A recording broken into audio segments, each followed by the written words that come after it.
misalkan ini masih ragu ini reject apa nembus gitu. Maksud reject itu mantul ya, ini mau mantul apa nembus lanjut ke bawah, kalian tandai saja seperti itu, lalu kalian buka time frame M15.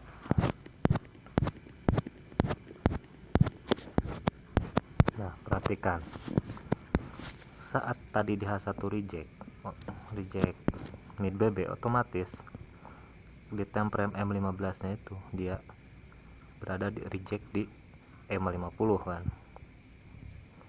Kalian perhatikan di M50 nya kalian kan tadi melakukan follow trend ya, follow trend untuk buy di H1 saat mental di mid BB.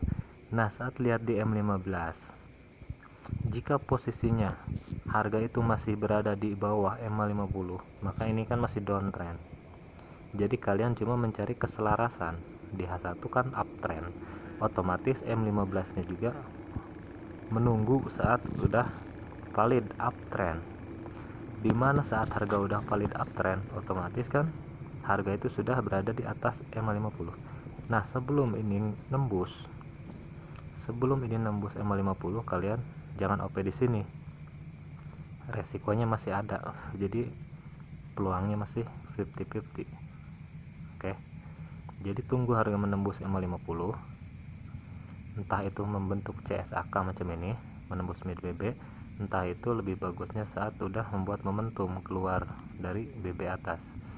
Kalian boleh langsung bisa buy dimanapun setelah menembus buy, atau jika telat udah ada momentum kalian boleh buy. SL nya juga pakai M15, yaitu di bawah harga terendah sebelumnya di sini. SL kalian gitu. Jadi menunggu keselarasan dulu antara H1 dan M15 nya itu harus sama-sama sudah uptrend. Nah, untuk titik yang kedua,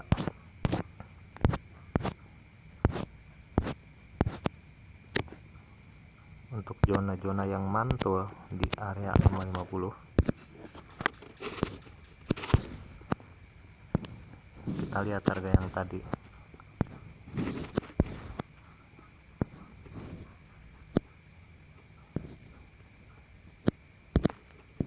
Nih, saya rubah saja warnanya jadi merah ya. Nah, kalau kalian di H1 menemukan yang mantul di M50 macam itu, berarti kalian bukan lihat M15 lagi. Karena apa? Karena acuan kita berubah menjadi H4. Oke, berarti time frame kecilnya H1, ya ini sendiri.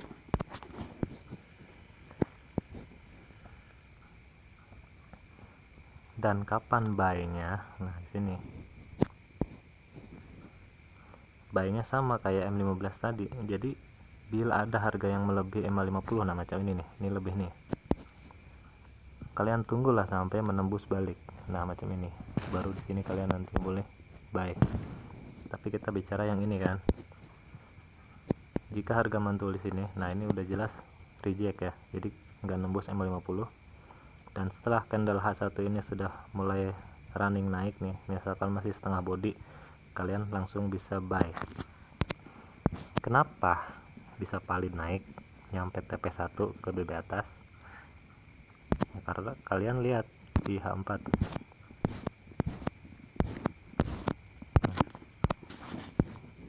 karena simple alasannya, yang tadi di area M50 H1 itu menjadi area reentry H4. Di H4 juga masih uptrend kan, harga masih di atas M50. Nah, H1 nya juga harga sudah balik kandang ke area uptrend alias gagal atau reject M50. SL nya di mana? Di bawah ini, di bawah ekstrim nih, di bawah cucuk sebelumnya sini.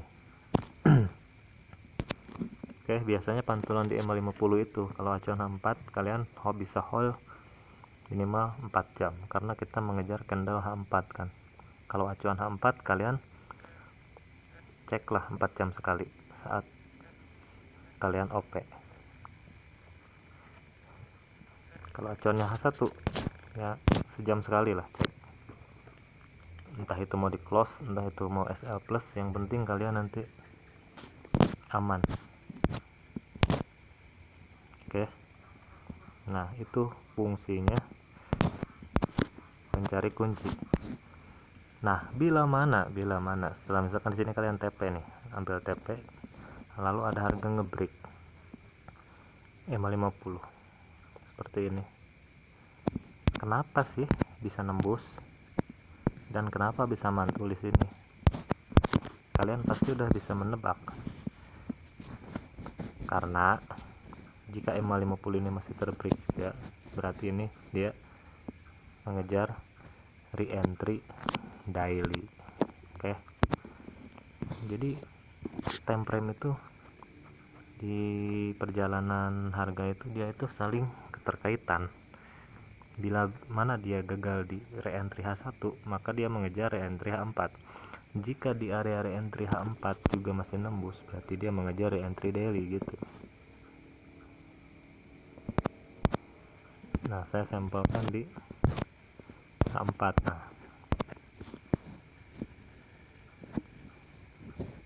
ini juga sama, mantul di M50. Kalau kalian suka sama long term, berarti ini sudah dipastikan mengikuti pola daily. Sini re-entry daily.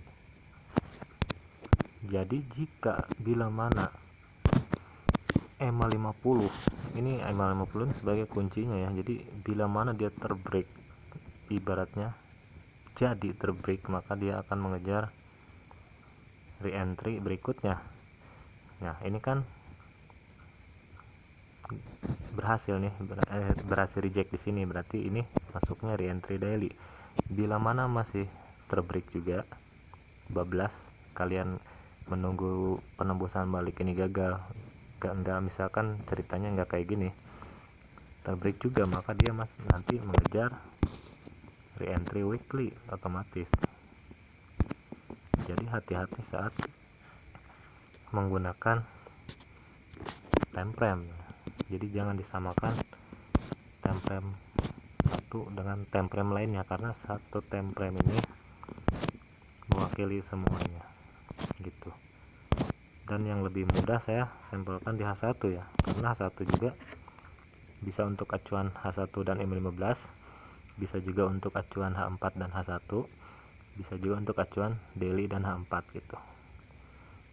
Untuk selebihnya ya kalian monggo bisa kombinasikan sendiri, mau monthly sama weekly boleh, kalau yang seneng nge-haul semingguan gitu atau bulanan.